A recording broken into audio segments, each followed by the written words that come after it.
In today's video, I'm going to show you how to go from this to this in 15 minutes. I'm James, and I own a print shop in South Africa.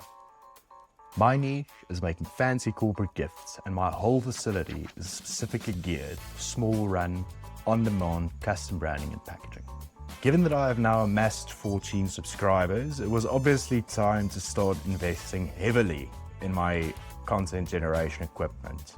I've employed a cinematographer of sorts. Meet Marvin, my cinematographer, and on behalf of Marvin and myself, we'd like to say thank you for watching and for subscribing. And Marvin and I are still getting used to one another, so I don't fully trust him yet, but I hope you enjoy this video.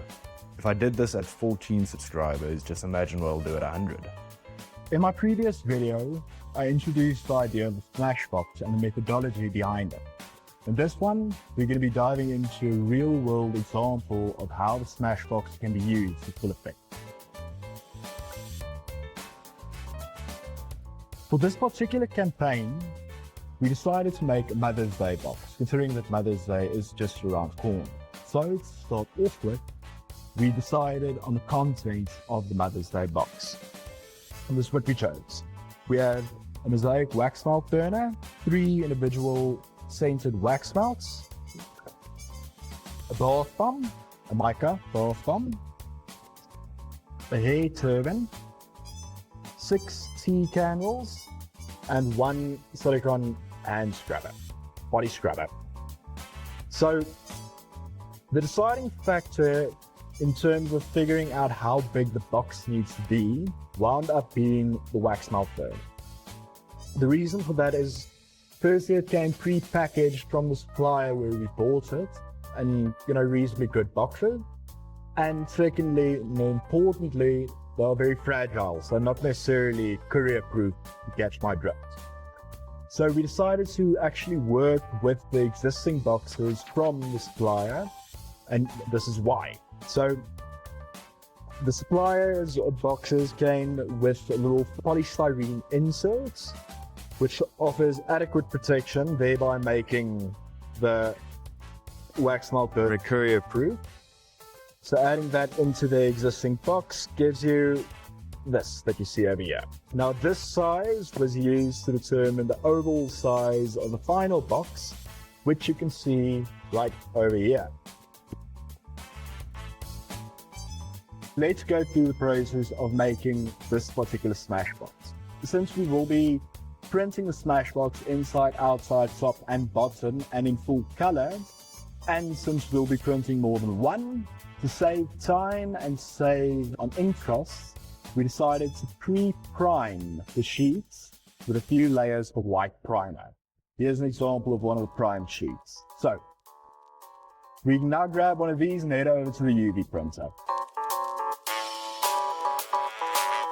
Here's our UV printer from courier-proof 300. We've just printed another sheet in here. It's the lids of the box. We can remove this one.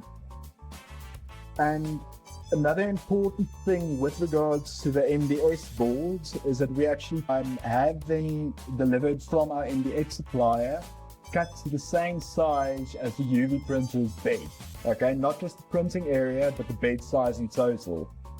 It seems a little bit wasteful, but the nice thing is registering your material is an absolute breeze, as you can see here. Because I've just, in essence, thrown it into the machine, close it up, hit print, and then I can start continuing with whatever I'm busy with on the other side. So let's grab the lids and head back onto the laser. Now that we're back at the laser, I can take you through the rest of the material that I've already prepped. So this sheet that we just retrieved from the courier-proof 300 is part of the lids itself. This one constitutes the body of the box. Okay. Now, before we can actually laser cut it, we need to add masking tape around all contours, basically wherever the laser will be cutting. That protects your print while cutting and greatly minimizes the time needed to actually process in the laser cutter. So we can add this one into our laser cutter, like so. And then you can just say, cut. So while that one's busy cutting, we can now head over to this part where I've already actually prepped a little piece for us. This box has already been prepped and is ready to be smashed together after we remove the masking tape. So as you can see, we can just go there and start removing all the edges. That's not pretty hard all around. It's something you keep yourself busy with. Okay. In my previous attempt, Marvin has died. I've now given Marvin a new battery, so all is well. So we're going to pick up where we left off. What I've done now is I've removed most of the masking tape. There's still about one left. And while I was busy tending to Marvin's problems, the UV printer is now finished with side 1. And we can now actually go flip it over and start printing side 2. So after removing this, we can actually head over that way. Or rather, while removing this, we can be a little bit more productive and start moving that way.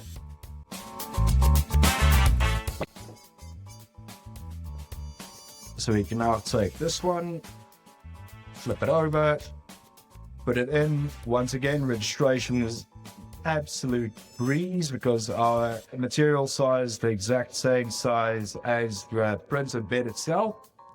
We can hit print, take a little piece and continue with our masking tape.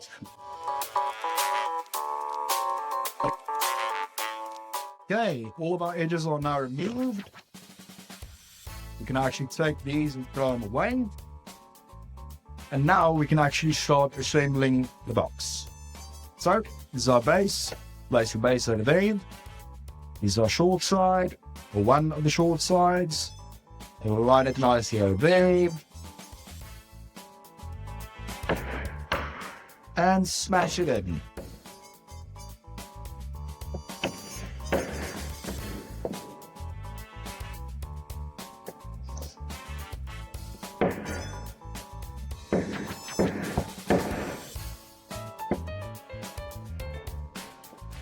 Take the next side, pop it in there.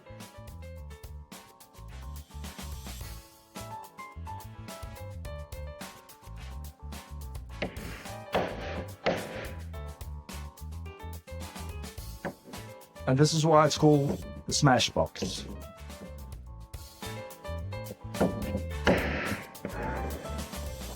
Just make sure it's neatly in everywhere.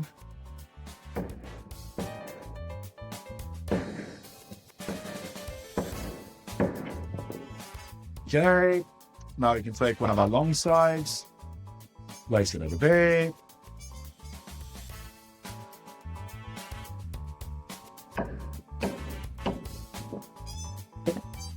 Flip it in over here.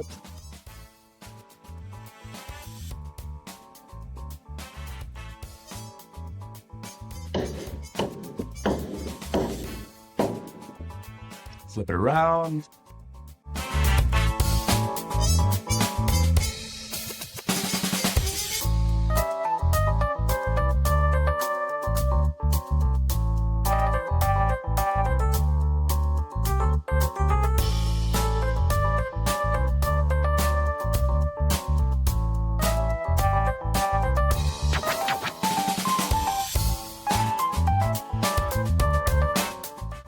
And there we go. So now the body of our box is done. We only need to cut out the lid, and luckily we have a finished one over here. So the last thing that I actually want to show you is adding everything together. So this is the one we just made. This is the one made previously.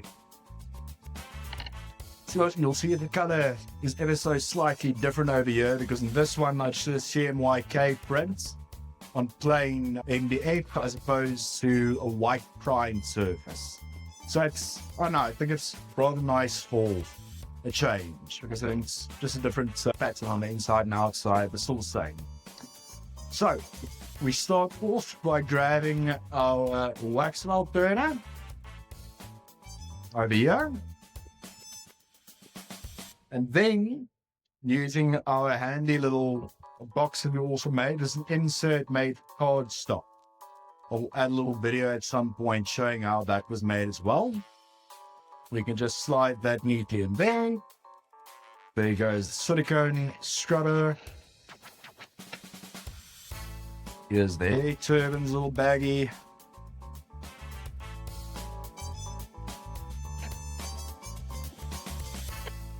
And then we can add our wax felts in the first section.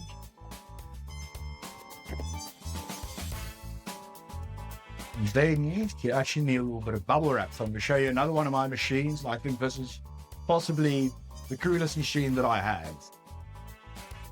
This is a bubble wrap machine. So it goes around that side, and then you place it into a little channel. Then we lock it, and then it does its thing. So I only need about 2 pieces, or 4. You can take a bubble wrap now, go over here.